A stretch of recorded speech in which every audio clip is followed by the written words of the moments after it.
Hello and welcome back to another grade 1 theory video. Today we're going to be covering accidentals. So to start it off, we have the three accidentals, and the first one is a sharp, the second one is a flat, the third one is a natural. And if a sharp is attached to a note, it raises it by a semitone. The flat does the opposite and lowers it by one semitone. And the natural just cancels out any sharps and flats that are on a note.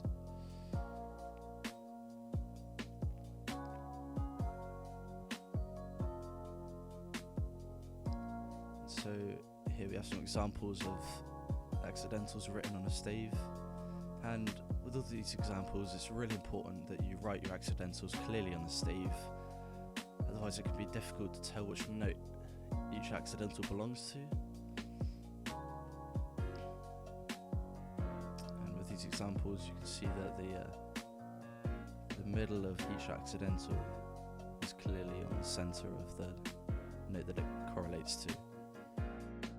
Here we have exercise 27. You can pause it to read the example if you want to, but here we have A, and for number 3 we have a B, and there's a flat in front of it, so it's going to be a B flat written like this.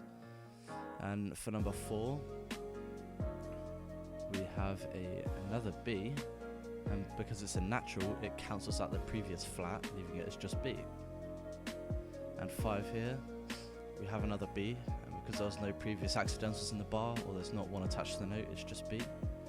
And for 6 here, we just have an A, and there's no accidentals, so it's just an A. And it's really important to note that if there isn't an accidental, you just write the original note name. And here we have a B and C. So for 1, we just have a C on the bass clef. For 2 here, we have a high B, and because there's a flat in front of it, we're going to have to put a flat there. And for number 3, we have a C again, and because there's a sharp there, we're going to have to put a C sharp.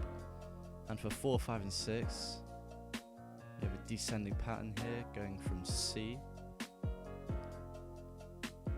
to B to G. And none of these have accidentals previously in the bar or on them or attached to them, so they are just written as their original note names. As for C, we have number 1 here, and it's a treble clef, so it's going to be an F with no accidentals. And 2 here is an F, but it has a sharp in front of it, so it's going to be an F sharp. And 3 here, we have a D, and because there's no other accidentals, it's just going to be a D. And 4 here, we have a B, and we're going to have to put the flat in front of that. And for 5, we have a B, and because there's no previous accidentals in the bar or attached to the note, it's just a B. And 6 here, we'll start ending on an F. So now we're going to be moving on to identifying semitonal intervals. And here we have exercise 29. Add an accidental to the notes if needed to make the second one a semitone above the first. And if no accidental is needed, put a tick underneath. So the first one, we have a treble clef, and we have a D and another D. And to make the second one a semitone above, we're going to have to sharpen it. So let's just pop a sharp on the stave.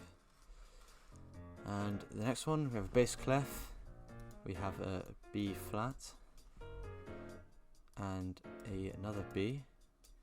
And these two are a semitone apart, so we'll just put a tick underneath.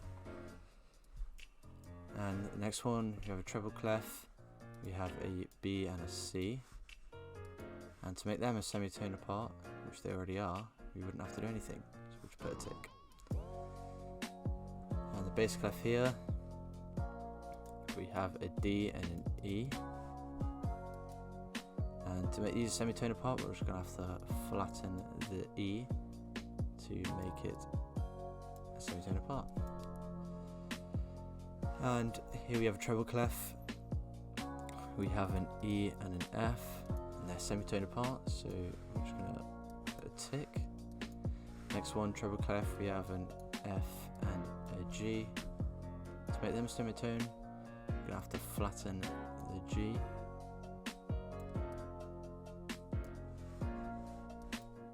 And the bass clef here again, we have a G and an A. To make the we have a G and an A, so we're going to have to flatten the A to make them a semitone apart.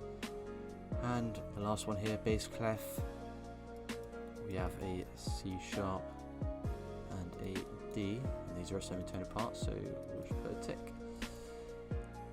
On to exercise 30, doing the same again, but this time we have to make the second one a semitone below the first.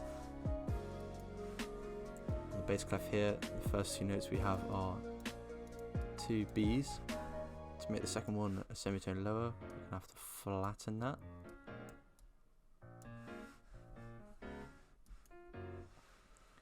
Here we have a treble clef again. We have a G and an F. We're going to have to sharpen the F, so they are a semitone apart.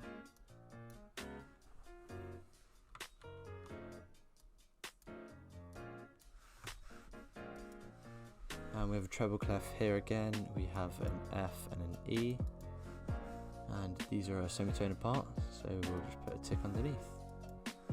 And the fourth one here, we have a bass clef.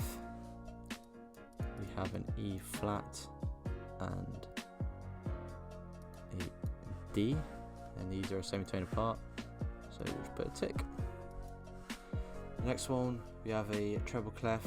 We have a C sharp and a C. The C is a semitone below a C sharp, so we'll just put a tick. Next one, bass clef, we have a C and a B, and these are our semitone apart, so we'll just put a tick. Here we have a bass clef, and we have an F sharp and an E. Make these a semitone apart. We're going to have to sharpen the E. So we'll just put a sharp. Yep. And for the treble clef here,